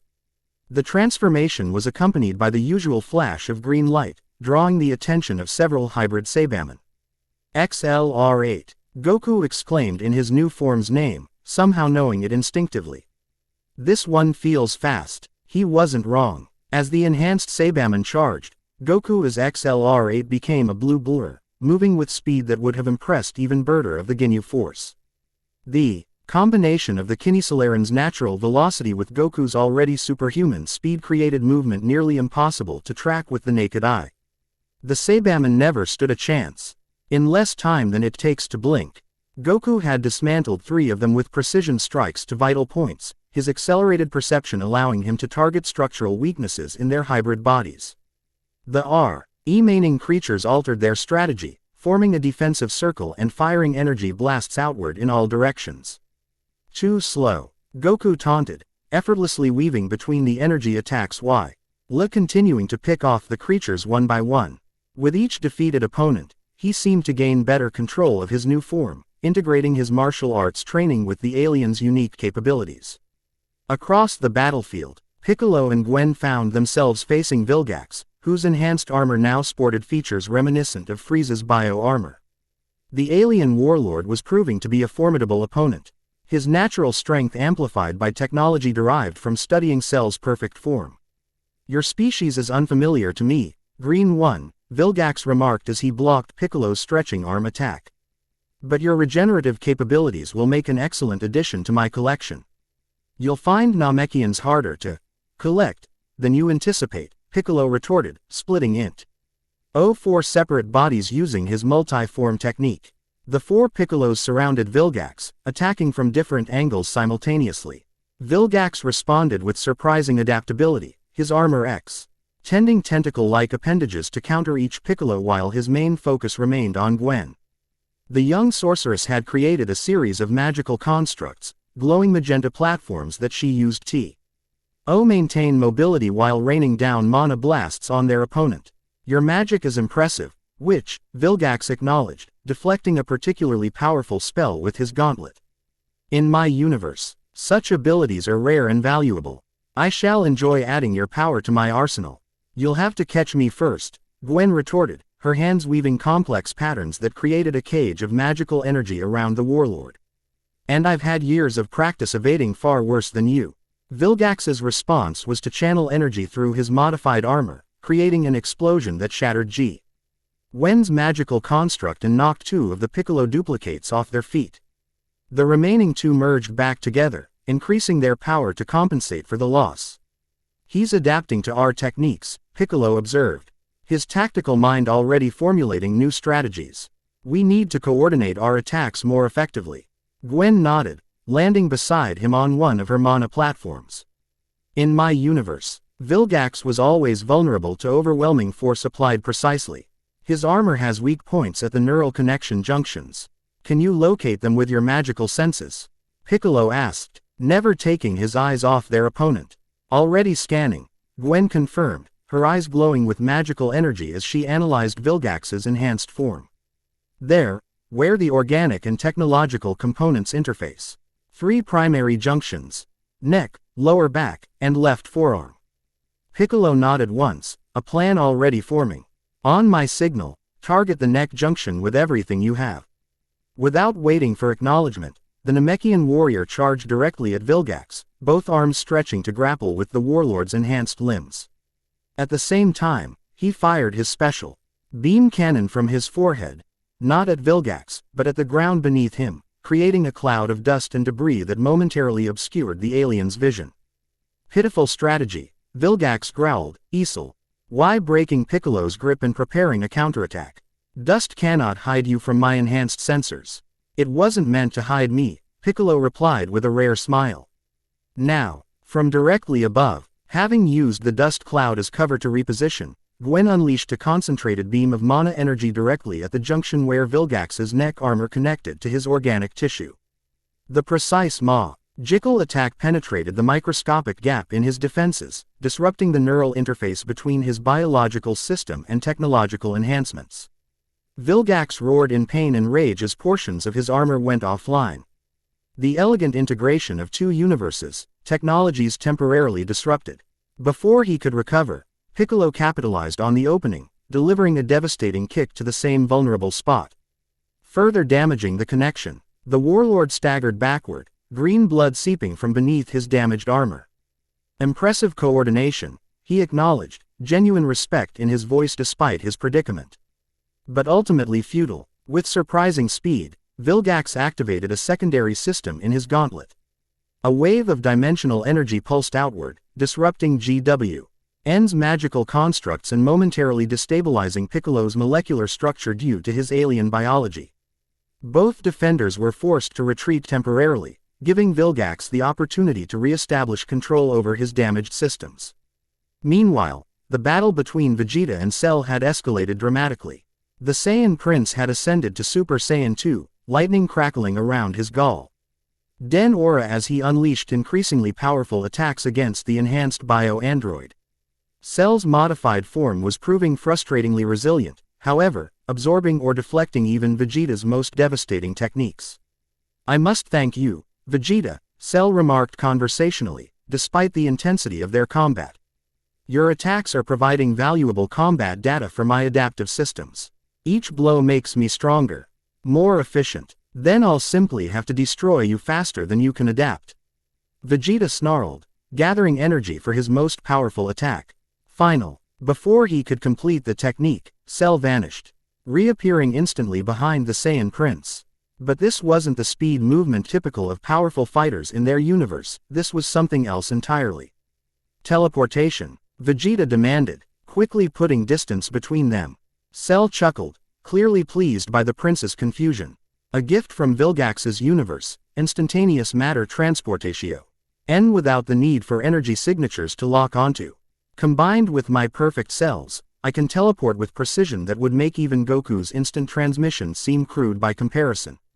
To demonstrate, Cell proceeded to teleport rapidly around Vegeta, appearing and disappearing faster than the eye could track, landing quick but devastating blows from multiple angles before the Saiyan could effectively counter.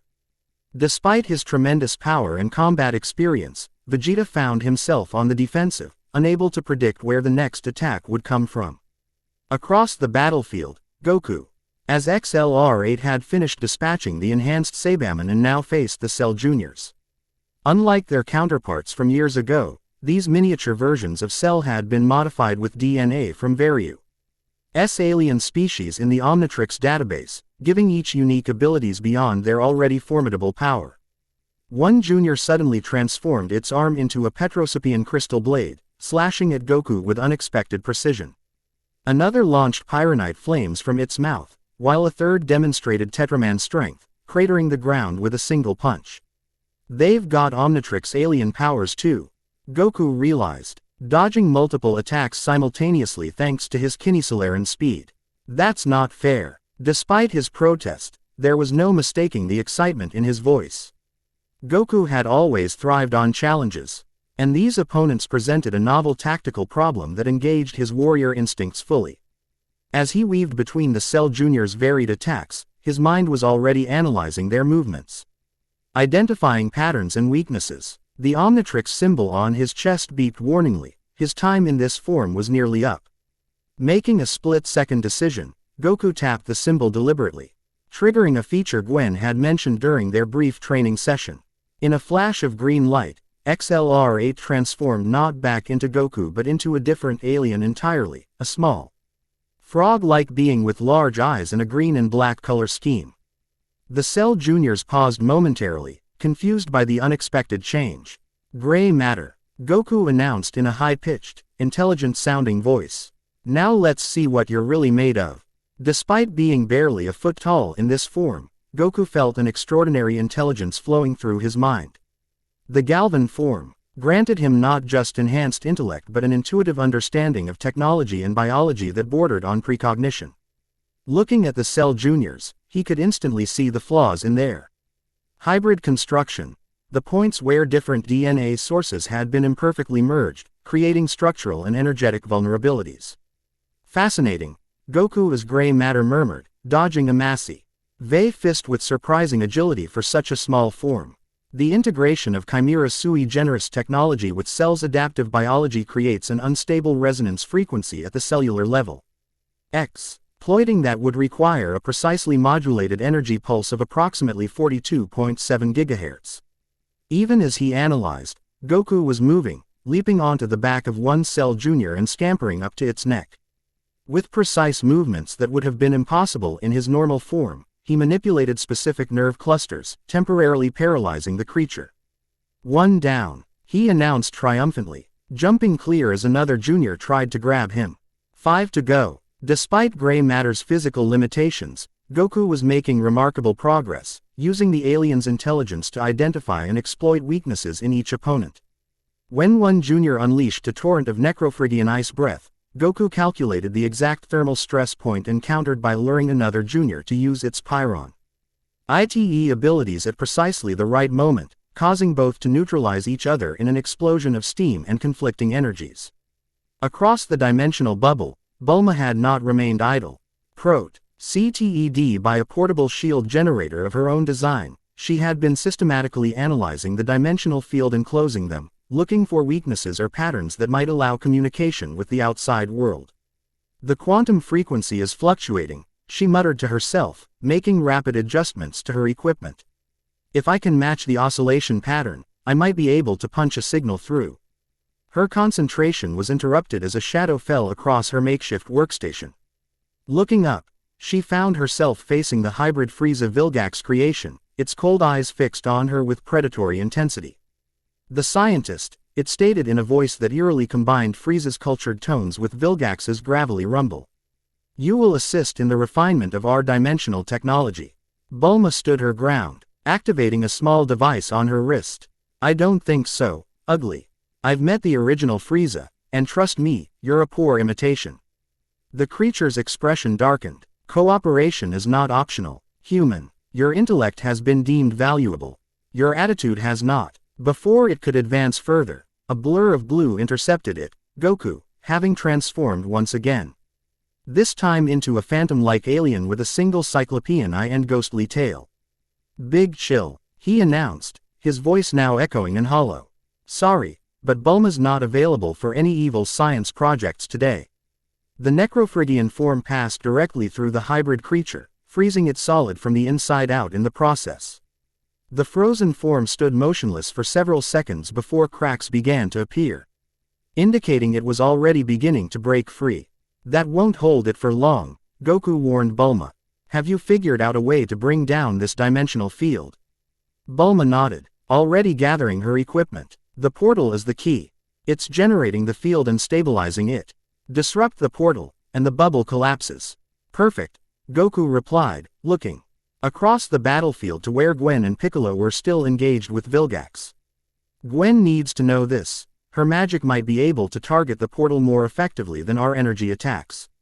With his Necrophrygian form's intangibility, Goku passed effortlessly through the ongoing battles, avoiding Cell's notice as the bio-android continued to press his advantage against Vegeta.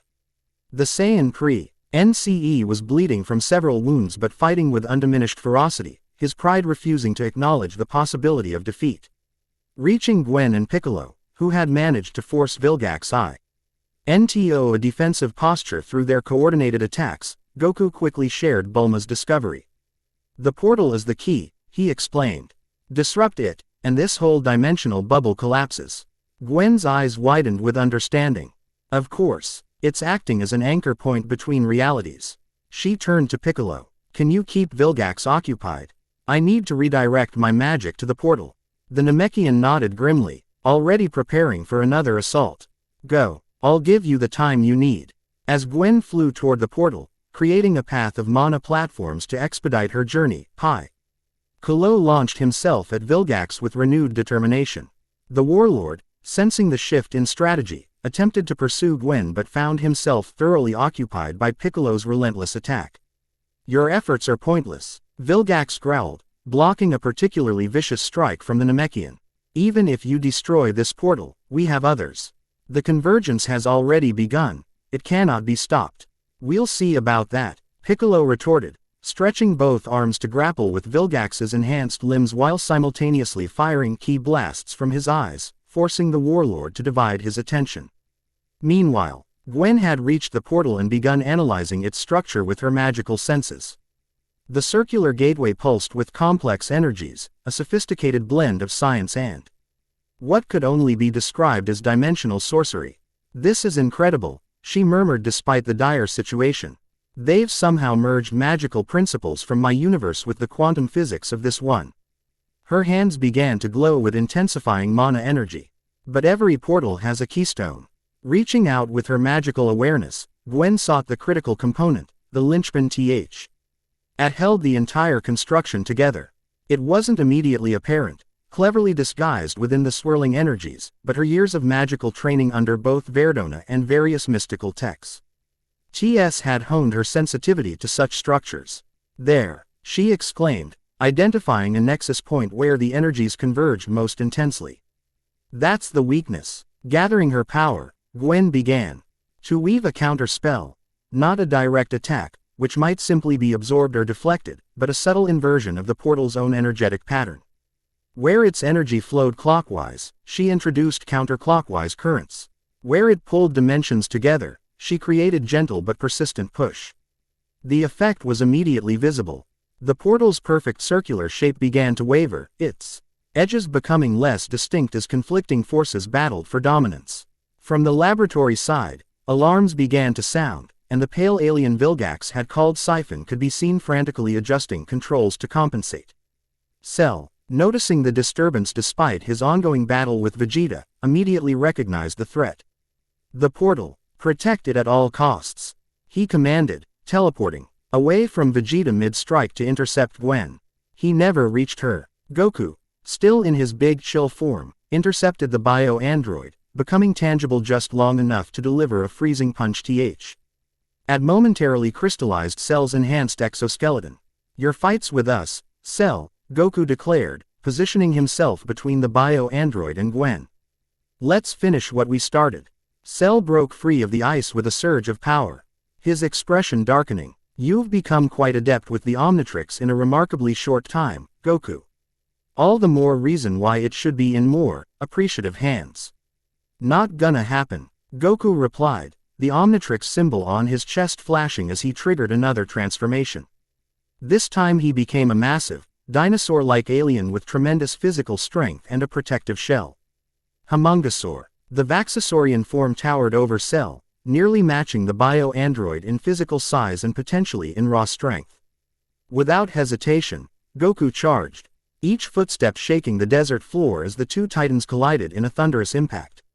While Goku engaged Cell and Piccolo continued to occupy Vilgax, Vegeta had recovered enough to assess the situation with his characteristic tactical acumen.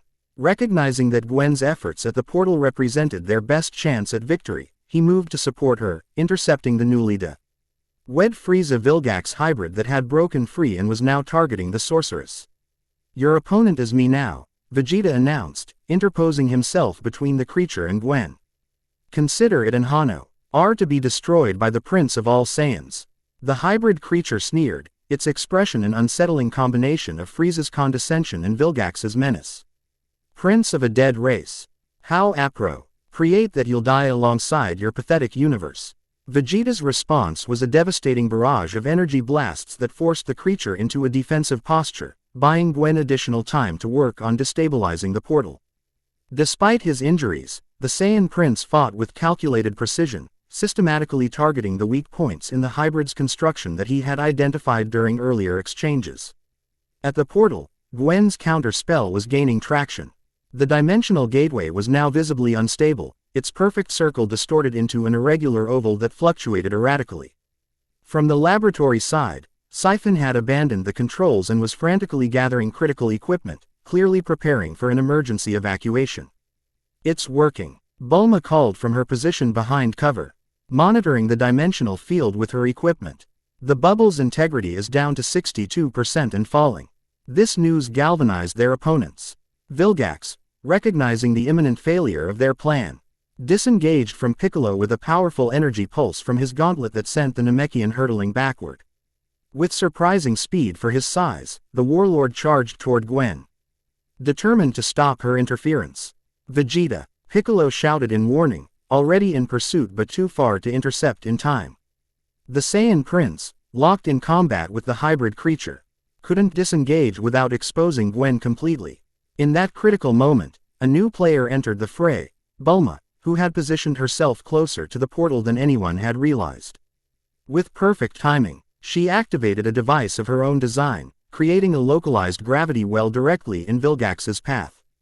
The warlord, caught unprepared by the sudden gravitational shift, stumbled momentarily, just long enough for Piccolo to catch up and deliver a devastating special beam cannon directly to the damaged neural junction in Vilgax's neck armor. The precision attack penetrated the weakened defenses, causing a cascade failure throughout the warlord's enhanced systems. With a roar of pain and rage, Vilgax collapsed to one knee, emergency protocols in his armor flashing warnings across his visual interface. "This changes nothing," he growled, forcing himself back to his feet through sheer willpower. "The convergence has progressed too far to be stopped." "We'll see about that," Gwen retorted, her entire body now glowing with magical energy as she reached the culmination of her counter-spell. With a final gesture of both hands, she unleashed the accumulated power directly into the portal's keystone nexus. The effect was immediate and dramatic. The portal's structure collapsed in on itself, energy patterns unraveling like a sweater with a pulled thread. From the laboratory side, they heard Cell shout in alarm, not the Cell battling Goku, but apparently another version or copy monitoring the experiment. "Siphon, emergency protocol Omega, sever the connection." The pale alien activated some final control, and the laboratory side of the portal abruptly vanished, cut off from their reality. Without its anchor point, the dimensional bubble surrounding them began to destabilize rapidly, its boundaries fluctuating wildly. "The pocket dimension is collapsing," Bulma warned, her scanners displaying rapidly changing values. "We have minutes at most before it completely dissolves." Cell, still engaged with Goku's homungosaur form, disengaged with a powerful energy blast that forced the transformed Saiyan to shield himself momentarily. "This is merely a setback," the bio-android declared, floating upward to address all combatants. "The convergence continues through multiple nexus points across both universes. Today's battle is merely the first of many." With that ominous proclamation, Cell activated a device similar to the one Vilgax had used to teleport away from their first encounter. His form began to shimmer with dimensional energy. "Coward!" Vegeta shouted, launching himself toward the bio-android with his remaining strength. Face your defeat. Cell merely smiled as the teleportation field enveloped him. This isn't defeat, Vegeta.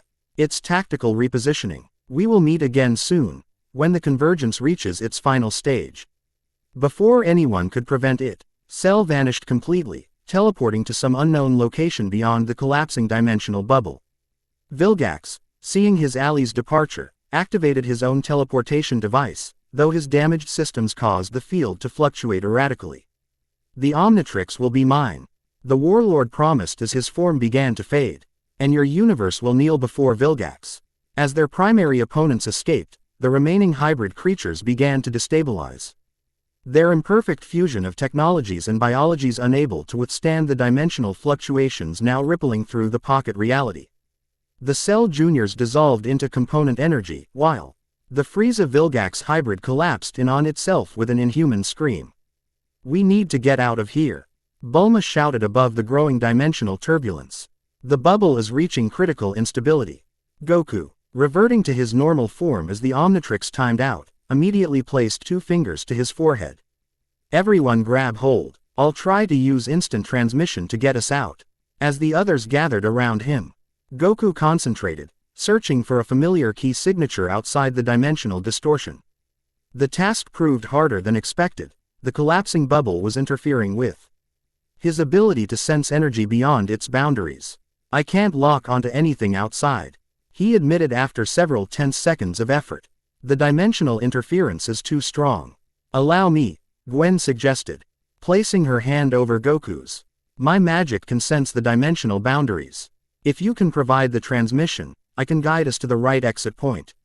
Nodding in understanding, Goku closed his eyes, channeling his ki through Gwen's magical awareness. The hybrid technique created a unique sensory capability, Goku's instant transmission powered by Gwen's interdimensional perception. Around them, the pocket reality continued to collapse, areas of desert simply vanishing as the dimensional bubble contracted. There, Gwen exclaimed suddenly, her eyes glowing with magical insight. I can feel where the barrier is thinnest, where it connects most strongly to your universe. Got it, Goku confirmed, locking onto the coordinates she provided through their shared awareness. Everyone hold tight. With Bulma, Vegeta, Piccolo, and Gwen all in physical contact, Goku activated his instant transmission. For a moment, nothing seemed to happen. Their physical forms remained in place while their energy signatures stretched toward the dimensional boundary, like rubber bands pulled to their limit. Then, with a sensation like passing through an electrical field, the group vanished. Head from the collapsing pocket dimension, traversing the chaotic boundary between realities. Seconds later, they rematerialized on Earth, specifically, in the exact desert location where the dimensional bubble had been created. Now returned to normal reality. The sudden transition left everyone momentarily disoriented, their senses readjusting to the stable physics of their home universe. Gwen seemed particularly affected, staggering slightly as she adapted to the dimensional constants of a reality not her own. We made it, Bulma confirmed after checking her instruments. We're back in our proper universe, with all dimensional readings returning to baseline. Vegeta, ever practical, was already scanning the horizon for threats. Cell and Vilgax escaped, and based on their parting words, they have other operations in progress. Quote, the convergence continues through multiple nexus points, Piccolo quoted grimly. We've won the battle, but the larger conflict is just beginning. Goku helped Gwen steady herself, concern evident in his expression. Are you all right? That was some amazing magic you did back there. The sorceress nodded, regaining her composure. I'll be fine. Interdimensional travel takes a toll, especially when it's as improvisational as that was. She looked up at the Saiyan with newfound respect. Your adaptation to the Omnitrix is remarkable. Ben needed HS to master transformations you figured out in days. Fighting's kind of my thing, Goku replied with characteristic modesty. But I couldn't have done it without everyone working together. He looked down at the Omnitrix, which was once again in recharge mode. This thing is incredible, but it's the teamwork that really made the difference. Bulma, already analyzing data from the encounter, looked up with a serious expression. According to my readings, there are at least 5 more dimensional disturbances forming across the planet. all with the same signature as the portal we just destroyed. Cell wasn't bluffing, Piccolo concluded. They're creating multiple convergence points to ensure the process continues even if individual nexuses are disrupted. We need to locate them all and shut them down, Vegeta stated, his tone leaving no room for debate. And we need to do it quickly, before the dimensional instability reaches a point of no return. Gwen nodded in agreement. In my universe, we have equipment specifically designed to track and analyze dimensional anomalies. If Bulma and I could combine our knowledge, a multiversal detection system, Bulma finished the thought, her scientific mind already racing with possibilities. Combining your understanding of interdimensional magic with my quantum physics expertise, it could work. And while you two work on that, Goku added, his boundless enthusiasm returning, I can keep practicing with the Omnitrix. There are still tons of aliens I haven't tried yet. Vegeta rolled his eyes at his rival's childlike excitement but didn't contradict him. We should return to Capsule Corp and plan our next moves. If Vilgax and Cell are working together across multiple sites, we'll need all the Z-fighters mobilized. As they prepared to depart, Gwen cast one final glance at the desert location where the dimensional portal had stood. Despite their victory, a sense of foreboding lingered. The convergence of universes had only just begun, and with it, a new chapter in the defense of not one world, but two. The adventure was just getting started, and at its center stood Goku, Saiyan warrior, Earth's defender, and now wielder of the most powerful device in either universe.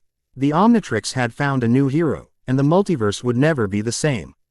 Chapter 2 End. The end. I hope you enjoyed this episode. Remember to subscribe and like this video. See you in the next video.